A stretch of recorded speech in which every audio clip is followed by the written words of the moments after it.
Chapter 7. Elisha said, Hear the word of the Lord. Thus says the Lord, Tomorrow about this time a measure of fine flour shall be sold for a shekel, and 2 measures of barley for a shekel in the gate of Samaria. Then the captain, on whose hand the king leaned, answered the man of God and said, Behold, even if the Lord should make windows in heaven, can this thing be? He said, Behold, you shall see it with your eyes, but shall not eat of it. Now there were 4 leprous men at the entrance of the gate, and they said to one another, Why do we sit here until we die? If we say, We will enter the city, then the famine is in the city, and we shall die there. And if we sit still here, we will die also. Now therefore, come, let us go to the host of the Syrians, and if they save us alive, we shall live, and if they kill us, we shall but die. They rose up in the twilight to go to the camp of the Syrians, and when they came to the outermost part of the camp of the Syrians, behold, there was no man there. For the Lord had made the host of the Syrians to hear a noise of chariots and a noise of horses, even the noise of a great host.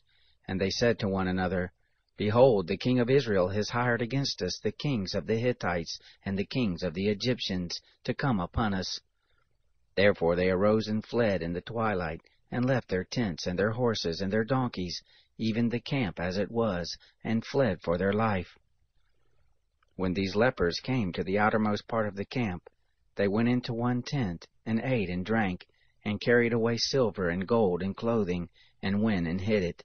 And they came back, and entered into another tent, and carried away from there also, and went and hid it. Then they said to one another, We aren't doing the right thing. This is a day of good news, and we hold our peace. If we wait until the morning light, punishment will overtake us. Now let's go and tell the king's household. So they came and called to the porter of the city, and they told them, saying, We came to the camp of the Syrians, and there was no man there, neither voice of man, but the horses tied and the donkeys tied, and the tents as they were. He called the porters, and they told it to the king's household inside. The king arose in the night and said to his servants, I will now show you what the Syrians have done to us.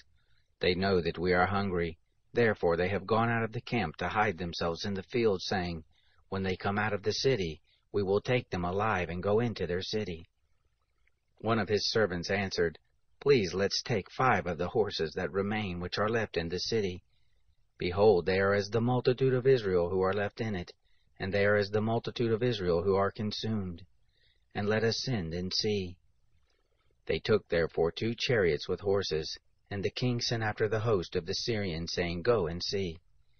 They went after them to the Jordan, and all the way was full of garments and vessels, which the Syrians had cast away in their haste. The messengers returned and told the king.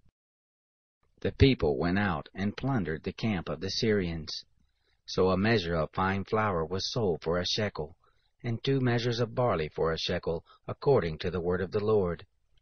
The king appointed the captain on whose hand he leaned to have the charge of the gate, and the people trod on him in the gate, and he died as the man of God had said, who spoke when the king came down to him. It happened, as the man of God had spoken to the king, saying, 2 measures of barley for a shekel, and a measure of fine flour for a shekel, will be tomorrow about this time in the gate of Samaria. And that captain answered the man of God and said, If the Lord should make windows in heaven, how can such a thing be? And he said, Behold, you shall see it with your eyes, but shall not eat of it.